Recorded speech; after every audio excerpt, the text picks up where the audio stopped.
What's up everybody and welcome back to another YouTube video. We are back with another form check video. People like these, some people don't like them. I don't really care, I like doing them, so I'm going to do them.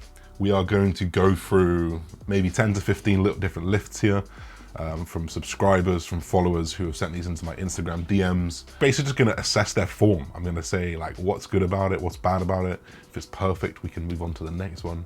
If there's something to improve, I'll try and give some general tips that people can take into their own lifting and basically progress themselves and hopefully make the whole industry have perfect form.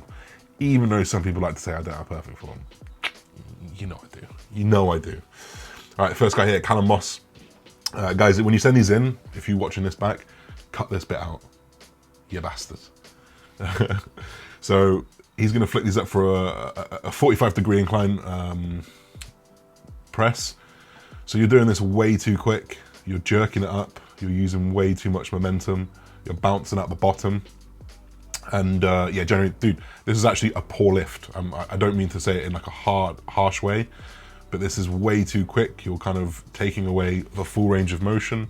Like you can see when you're getting to the top of that one that you just stopped at, you've got way more range, but here, that's where you need to be stopping. Instead, you're sort of just bouncing out of that hole. I would much rather you control that weight all the way down for a few reasons. When you control the weight down, not only is it safer for your joints, but you're going to generate more tension within the pec. We also know that when you're loading eccentrically, you can create those microfibril breakdown in the muscle that you need to have hypertrophy, but without losing any of the energy. So it makes much more sense to spend more time in a place where you're not using loads of energy and you still get that same breakdown. This is a concentric, which is why if you do like slow concentrics, you'll be absolutely battered because it takes a lot of energy, which is why you do when you do like 1 rep deadlifts or 1 rep maxes, it does take a lot out of you because it's a slow, hard concentric. So dude, I would definitely recommend slowing this down. Something super simple, which I tell people to do, is just count 3 seconds. 1, 2, 3. Even if you do it slightly fast, 1, 2, 3. You've got way more control than just going and bouncing like this. So dude, definitely slow this down and you're gonna get a lot more out of it. Trust me, you're gonna get a lot more out of it. So the next one here is gonna be Farbod, who is working at Ultraflex. He is using a single arm unilateral hammer strength pull down, which is one of my favorite pull downs, by the way. So you can see here that you can see the difference between the last lift. Very controlled, lots of intent. I would personally say you could get that elbow a little bit deeper. Don't be afraid of a little twist. I wouldn't be twisting down and laterally flexing into the pocket, but you could definitely get a little bit more contraction there. But the control is good. The intent is good. I can see that you're really focusing on driving that elbow down. The stretch is good as well. You've got to find that sometimes when you're in these single arm movements with the plate load, stretching too far can actually just hurt the back of your shoulder. So as long as you're safe and you're feeling strong, it's good. And you can see that he's getting closer and closer to failure. You've got at least 2 more left there. Maybe 1 left. But you can see that this machine drops off nicely as you get low. He's going again, so he definitely went for another one there. So dude, that's a really good lift. You can see the difference between that lift and the last lift. Very controlled, much more intent, and it's safer as well. That's something that you have to consider. So we're gonna go on to, I think this is gonna be a row. This is a very good way to get this dumbbells off for a row here. And we're gonna go for a dual dumbbell row. And you can see the control the guy's got again. He's not letting the weight yank him forward. He's trying to stay in control the whole way. I would maybe say there's a little bit of shoulder retraction to be taken here. So as we just pause him as he gets to the top, you can see there's a slight hump here where his shoulder blades are kind of coming up and he's pushing out. I would like to see that back pulled forward a little bit if you can. Instead of trying to focus on putting your head forward and just pulling back, you actually can do some spinal extension there, because part of the movement of the back and retraction of the lats and movement of the lats in general is actually going to be spinal extension. Not that you need to go for a full range of motion, but just to get that little bit of a pinch, put that chest high and really pull those shoulder blades back, and you're gonna get a lot more out of that. But dude, 42s, I remember doing 42s, you know, maybe a few years ago. It's very heavy. So dude, this is a smart way to get it on. Little things like this really make a difference in terms of safety. You can load those 42s on, lower yourself down onto the lift, try and like flick an arm around to get into that position, but it's extremely awkward. You know, like these little tricks, like for example, when we put our barbell cases underneath where we're gonna press, just so it brings it up a little bit higher. Those little things go a long way, and they're super simple to set up. So I think this is a good lift, intensity's good, form's good. Just try and get that back a little bit. So this is Simon. He is doing a RDL here, and you can tell he's doing an RDL because the knees are not flexing as he comes down. They're in a very similar position as he comes all the way down.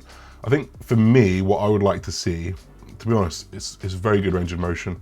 I would probably try and get the barbell middle to about here. So if you could get it a little bit deeper and pull your hips back a little bit, I think you'll get a lot more stretch at the hip and you'll come up a little bit. But honestly, the form's good, like it's under control. There's no leak in energy, and there's no rounding at the lower back, which is the main thing that you'd want to worry about.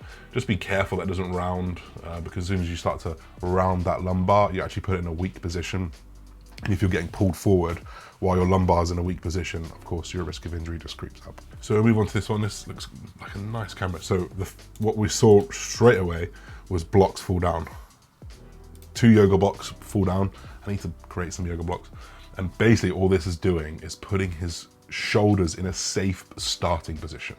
You ever notice sometimes when the bars are like here and you've got to like try and get under it, and like the bigger you get, the harder it gets, so you've got to try and get under it. So sometimes you push one up, then you push the other.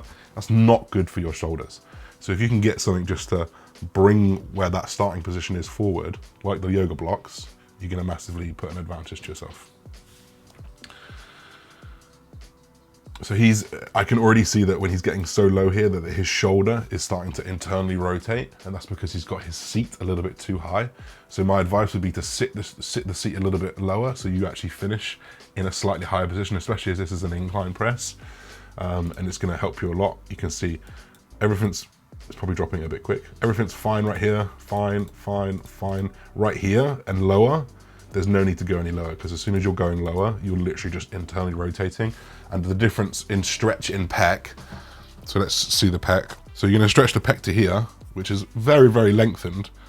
And what people try and tell you to do to get that full range of motion, brah, is to like go even further and like try and go like this. But actually, the length of the pec is changing like 1%.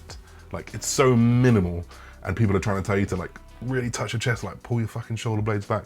Like what they're trying to tell you to do is take that 0.5 to 1% extra stretch, increase your risk in injury for more gains, bruh. It's just silly. It's really, really silly. So you don't need to do that. Not that this guy's silly, but the people who argue that. I would definitely say you want to be slowing this down on the way down. I can tell it's heavy because you're struggling on the way up, but I want you to get 1, 2, 3, press. 1, 2, 3, press. You need to be pressing hard and controlling it down easy. That's going to be the most efficient way to get the most out of your muscle.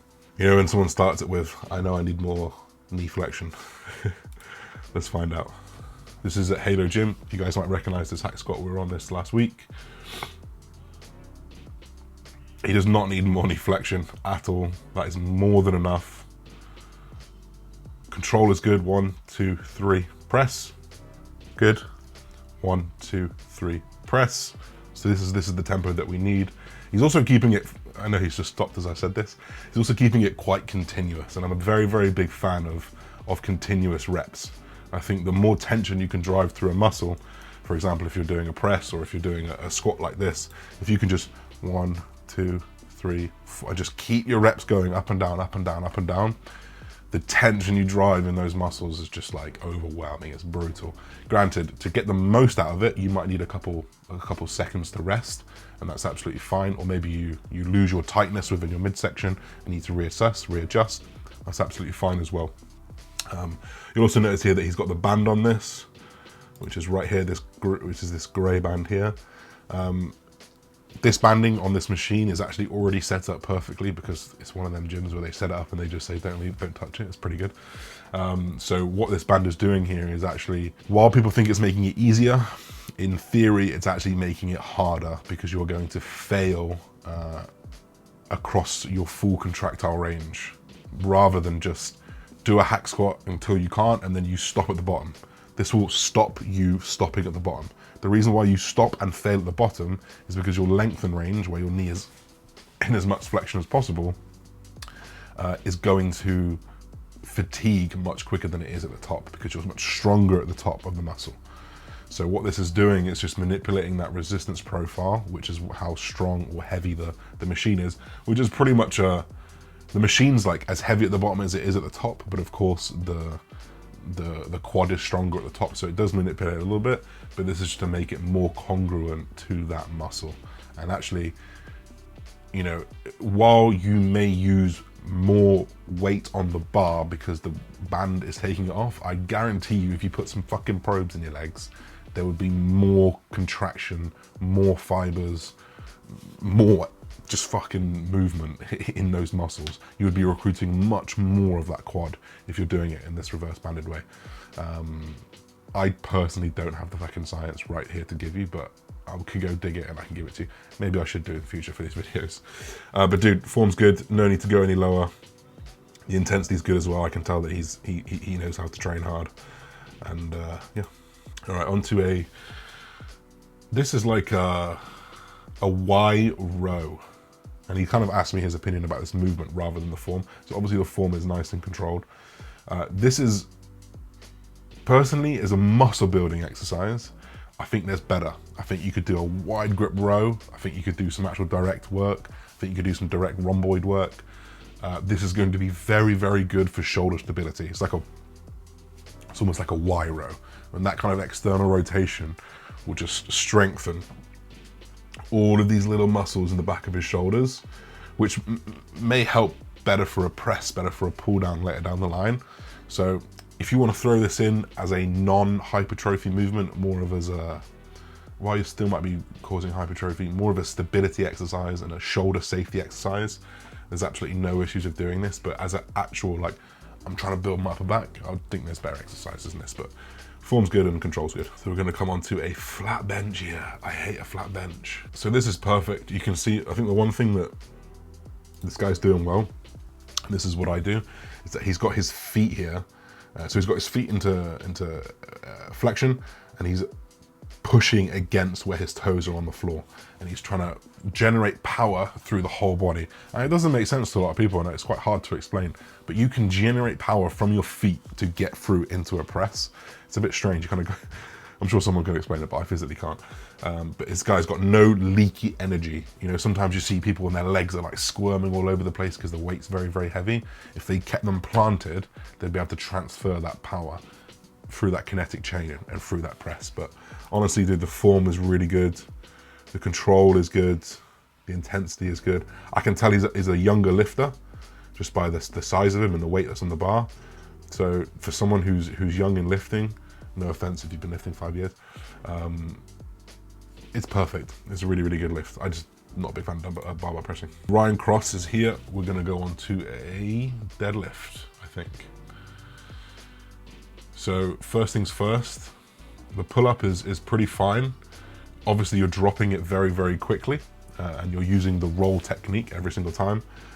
What I would personally say is that, like the other exercises that we've seen in this video, controlling the way down is going to be your biggest friend. You know, it's going to reduce risk of injury. In a deadlift, like I understand dropping it because there are points of the deadlift where if you're lifting heavy weight, it's quite dangerous. So I would say 75% of it I'm controlling on the way down. The last 25%, I'll let it go because it's a little bit safer. I'd also try and not roll it every single time because you're going to have to really focus on resetting your position. Now, if that rolling helps you reset your position, I'm not a deadlift expert. I'm not going to say don't do it, but I'm of the impression that you should just stay in a fixed motion, stay in your. You got to try to keep that constant tension on as well. I think every time that you roll the barbell away, you've got no tension on your muscles, and you roll it back in, and the tension starts again. So unless you're a power lifter, which I don't think you are because you're doing more than a couple reps, I think you're doing this for hypertrophy. I would say keep the tension on you, and that's pretty much it. Like, you could try and sit your hips a little bit lower. You can see that the angle in your leg here is pretty high, and it's creating this slight curve of the lower back. Could be the hoodie, but I would say if you could just get your hips a tad lower and sit slightly more upright and have this your head maybe about here where my mouse is, and your back coming down like this, you might find it a little bit easier. But you know, who am I to, in fact, you kind of got into that position at the end there. The lift is good, the control is good. Like, I can see you're strong enough. I would just stop the rolling and make sure you're controlling the way down to get more out of it. All right then, Maka, the man.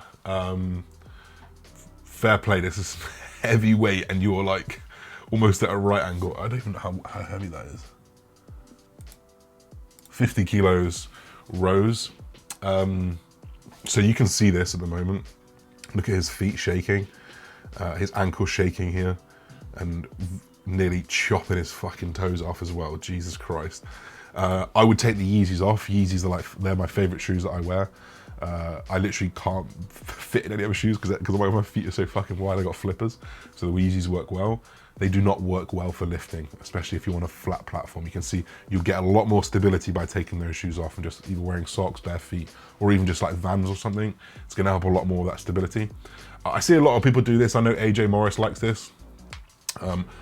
My issue with movements like this, like a barbell row, a bent over dumbbell row without a chest support, is that a lot of it is determined, and this is more specific to me, a lot of it is determined on how strong you can hold mid-range hip flexion, which is kind of about bent here, you know, so you want to be holding this and rowing.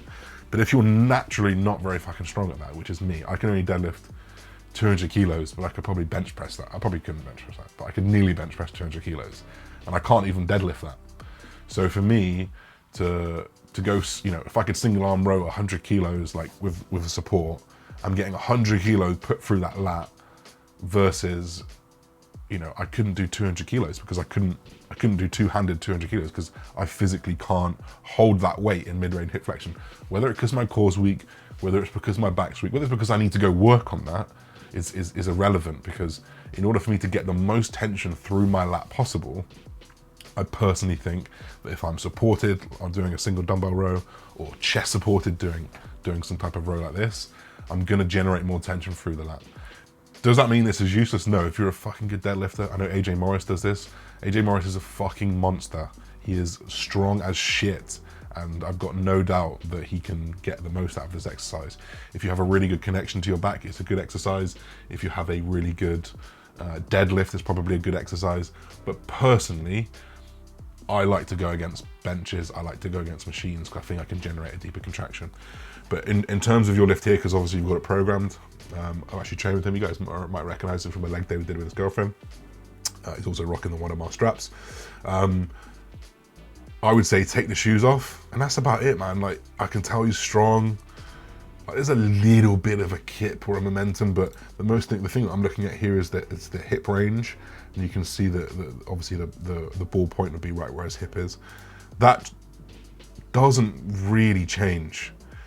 Whereas you can see sometimes when people do like a barbell row, they'll start in that position here, and as they row it up, they'll finish here.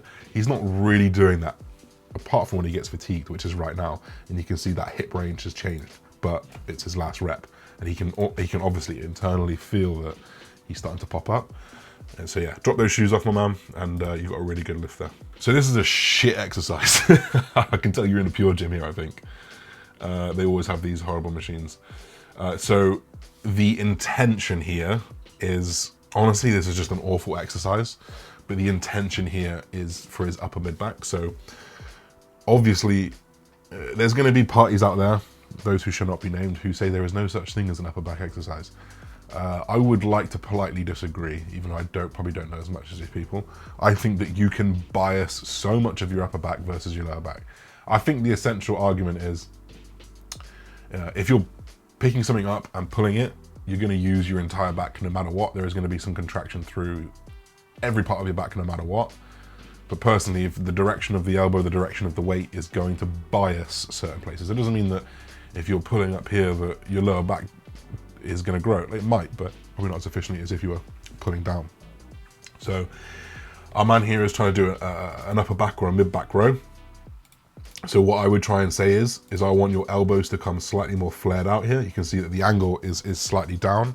I think if you want your upper back a little bit more, just tilt that up a little bit and increase that angle between your torso, and try and bring that out a little bit. So very much, if I'm at this side angle, if I'm doing my upper back, I'm gonna pull to the upper back. I'm not gonna bring my elbows down. I'm gonna bring my elbows up, and this is gonna be my upper back. You can do this on a T-bar row.